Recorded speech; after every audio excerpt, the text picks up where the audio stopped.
It was the night he saw Maud beaten. It's not important. I disagree. I want to know what happened to the money. The whole railroad industry is in chaos. I'm too ambitious, too busy, too committed, and I'm not the right color. This house is the closest thing to a home I've ever known. Everything's breaking in episode 6, quietly, painfully, and with no warning. Bertha Russell isn't shouting or throwing glasses. She's smiling, because the people who underestimated her are finally starting to fall. George is unravelling, Marian's heart is breaking in silence, and Gladys?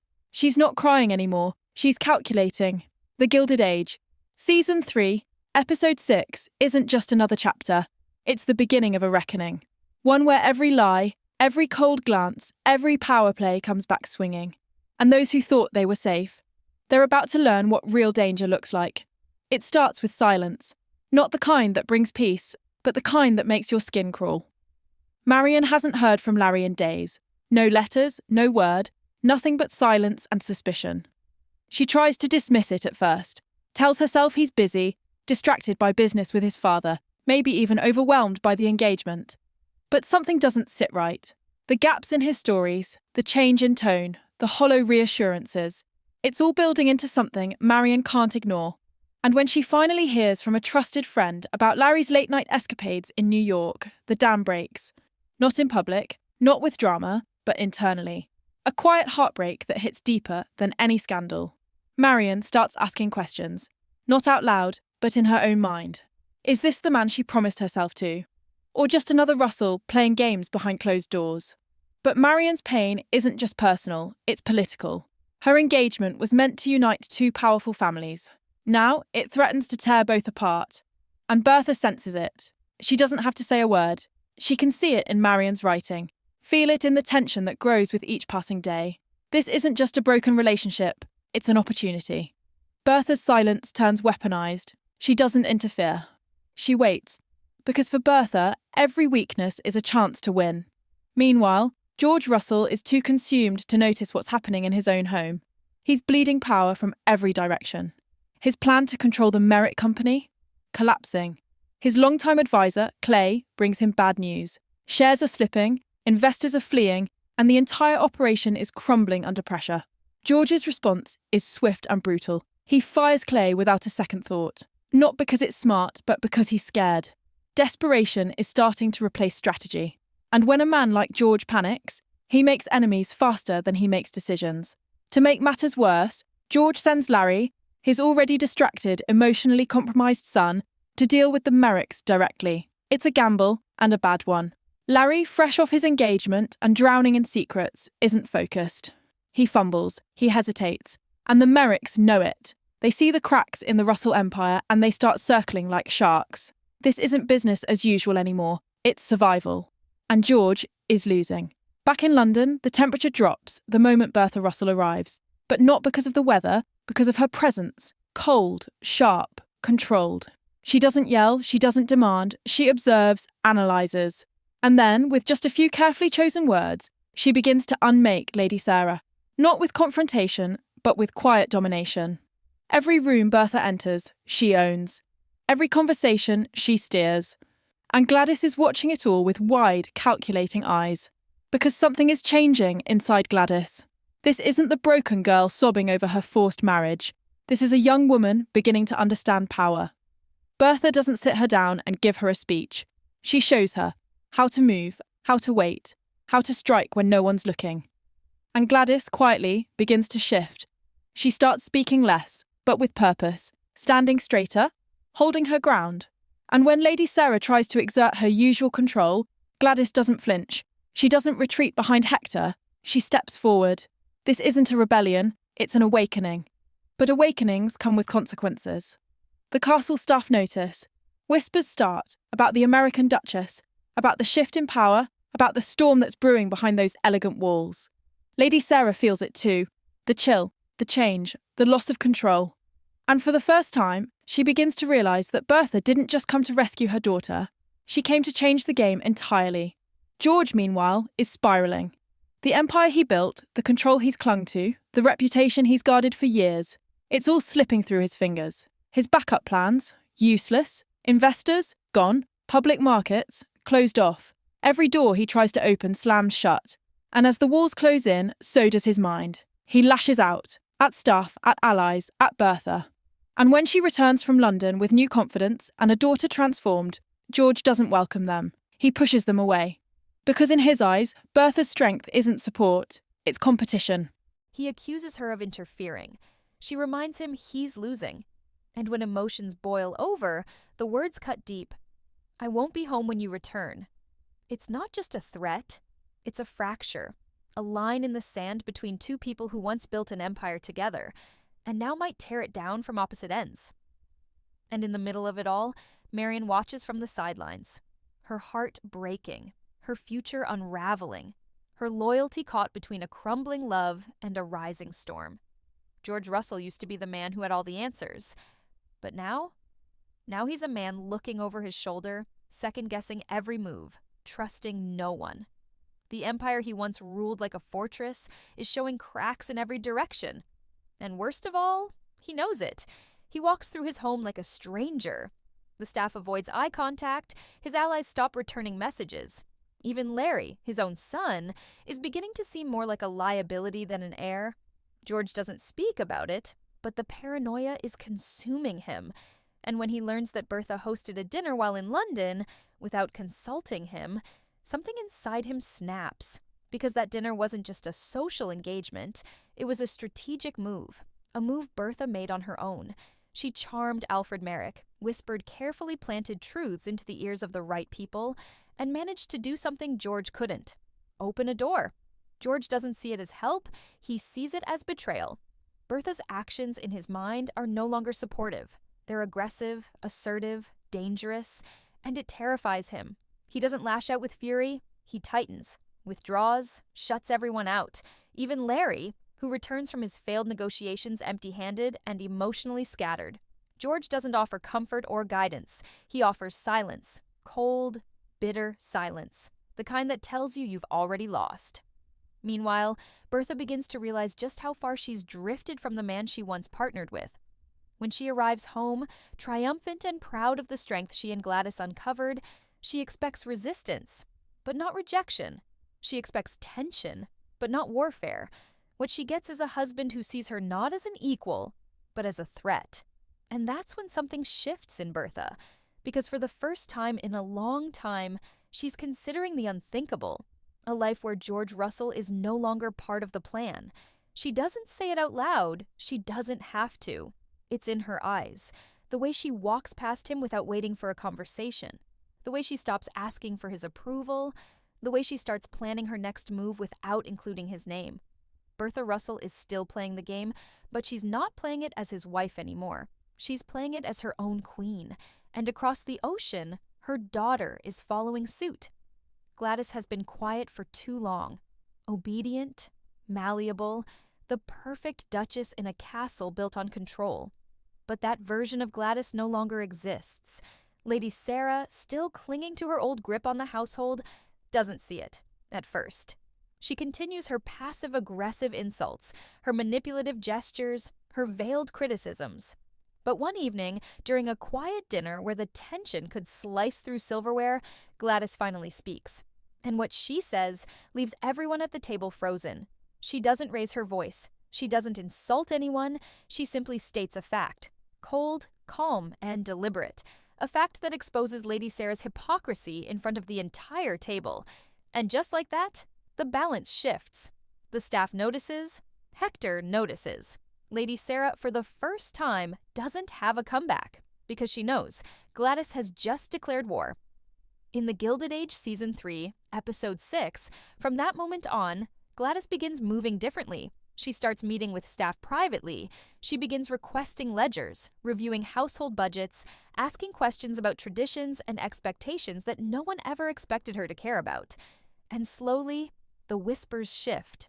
No longer about the American Duchess who didn't belong, but about the woman who might soon be in charge. Back in New York, the news of Marian and Larry's strained engagement begins to trickle through the city. Rumors spread, quietly but fast. Society dinners are filled with raised eyebrows and subtle glances. And Bertha, of course, watches it all unfold with terrifying calm. She doesn't rush to Marian's side. She doesn't offer comfort. She waits. Because she knows Marian is at a crossroads, heartbroken, confused, and surrounded by people who want to twist her pain into scandal. Marian, for her part, still hasn't confronted Larry. Not directly. She's still piecing things together, still trying to decide if the man she loves is real, or just a ghost of who she hoped he'd be. But as the evidence piles up and the silence stretches too long, Marian starts to realize something painful. Sometimes love isn't destroyed by a single betrayal. It's eroded by doubt, little by little, until nothing is left. And Larry, he knows he's slipping. The once charming son of the Russell dynasty is now a shadow of himself.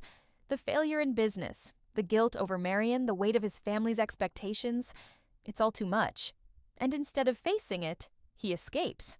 Late nights, empty drinks, familiar faces in unfamiliar places. And every time he tries to fix things, he makes them worse. In the Gilded Age Season 3, Episode 6, George watches all of it, quietly. And for a moment, the great Russell patriarch wonders if he's lost everything. His business, his marriage, his legacy, even his son. But pride won't let him admit it. Pride keeps him cold, keeps him distant, and that pride might be the very thing that brings him to ruin. And just when it feels like everything is about to collapse, Bertha receives another letter. Not from Gladys, not from society, but from someone unexpected. And what it says changes everything. The envelope is unassuming. No royal seal, no family crest, just a carefully folded letter addressed to Bertha Russell. But what's inside is far more explosive than any scandal the gossip columns could invent. It's a report. Discreet, detailed, and damning. A former associate of the Merit Company, recently dismissed in silence, decided it was time to clear their conscience. And in doing so, they laid bare the truth George never wanted Bertha, or anyone, to know. The financial collapse wasn't just bad luck. It wasn't just shifting markets or investor hesitation. It was sabotage from the inside. And George, blinded by pride and surrounded by yes men, never saw it. But Bertha sees it instantly. She reads every line twice, then once more for good measure. And in that moment, something clicks. The puzzle she's been trying to solve finally snaps into place, and it reveals a truth that's uglier than she ever imagined. George was betrayed. But not just by his advisors. He was betrayed by himself. Every decision made in arrogance, every warning dismissed, every opportunity Bertha offered rejected out of ego. And now, the empire is crumbling not because of Bertha's interference, but because George refused to evolve. Bertha doesn't cry. She doesn't rage. She folds the letter, places it gently in her drawer, and begins to plan. Because now, it's not about saving George. It's about preserving herself and protecting the dynasty that bears her name, even if that means building it without him. But George isn't completely blind. He knows something has shifted. He sees it in Bertha's silence, in her precision, in the way she no longer argues, but observes. And that terrifies him more than anything. Because Bertha Russell isn't loud when she's preparing for war. She's quiet. Ruthlessly quiet. Meanwhile, Marian is standing at the edge of her own emotional cliff. She finally confronts Larry, not in public, not with dramatic flair, but in private. In a quiet room where only honesty can exist. She doesn't accuse him. She doesn't demand explanations. She simply asks, "Did you ever mean it?" And Larry, for once, has no answer. He tries to explain. He blames pressure, confusion, expectations, but none of it lands. Because Marian has already seen enough. The lies, the indifference, the nights he thought no one would find out. It wasn't one mistake. It was a pattern. And patterns don't change with apologies. She doesn't scream. She doesn't weep. She just leaves. And with that, the engagement shatters. Not with a scandal, but with silence. The kind that echoes through social circles louder than any headline. The kind Bertha has been waiting for. But even she is surprised by how it affects Marian. Because instead of retreating into sorrow, Marian becomes sharper, focused, hardened, not broken, but transformed. She begins pulling away from the Russells. Not just emotionally, but socially. Declining invitations, avoiding appearances. And when questioned, she simply smiles and says, Sometimes people change. Sometimes they show you who they really are. The city listens, and the narrative begins to shift. Back in London, Gladys is rising. She's not just holding her ground anymore, she's building her own. She starts managing affairs in the castle, quietly dismissing staff who once answered to Lady Sarah, reassigning duties, making changes without asking. Hector notices, and for the first time, he doesn't resist. Because deep down, he knows something Bertha taught her daughter long ago. Power isn't taken with shouting. It's taken with action. Lady Sarah, however, isn't going down without a fight. She senses the change. She sees the staff whispering, sees Hector deferring, sees doors closing in her face. So she tries to strike back. She corners Gladys with a sharp, bitter warning, tells her to remember her place. But Gladys doesn't flinch. Instead, she smiles. Not cruelly, not mockingly, just calmly. And she replies, "This is my place. You're the one who doesn't seem to know it yet." That sentence alone changes the temperature of the entire castle. It's a declaration, not of war, but of arrival. Gladys isn't waiting for permission anymore. She's not asking for guidance. She's not surviving. She's ruling. And Bertha, watching from afar, knows the mission is complete. Her daughter is no longer in danger. She's the one people need to fear. And as these three women, Bertha, Marian, and Gladys, step into their own power, the men around them begin to fade. George becomes more erratic. Larry disappears from social events. Even Hector, once the firm, aristocratic center of the castle, begins to defer to his wife in ways no one expected. But none of them realize what's coming next, because Bertha has one final move to make. She's arranged a meeting, not with George, not with business partners, but with Alfred Merrick himself. Quiet, off the record, no public announcements. And what she says in that meeting could dismantle what's left of George Russell's control.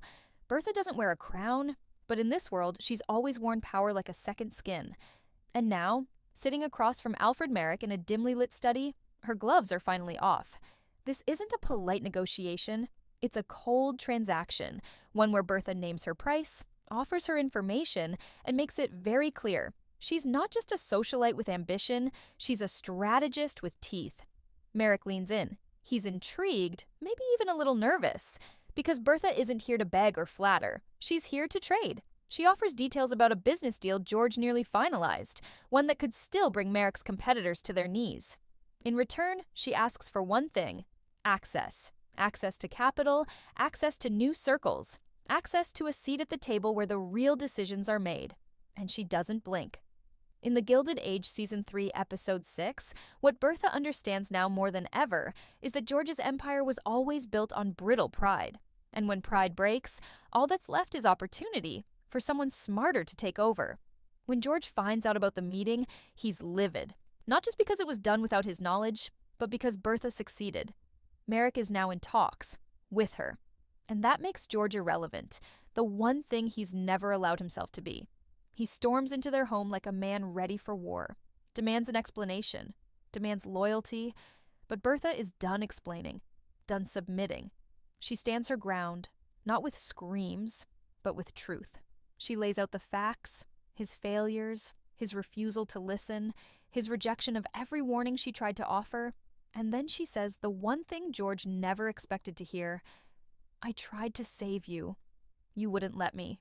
That silence that follows isn't peaceful. It's final. George realizes in that moment that the empire he built isn't being taken from him.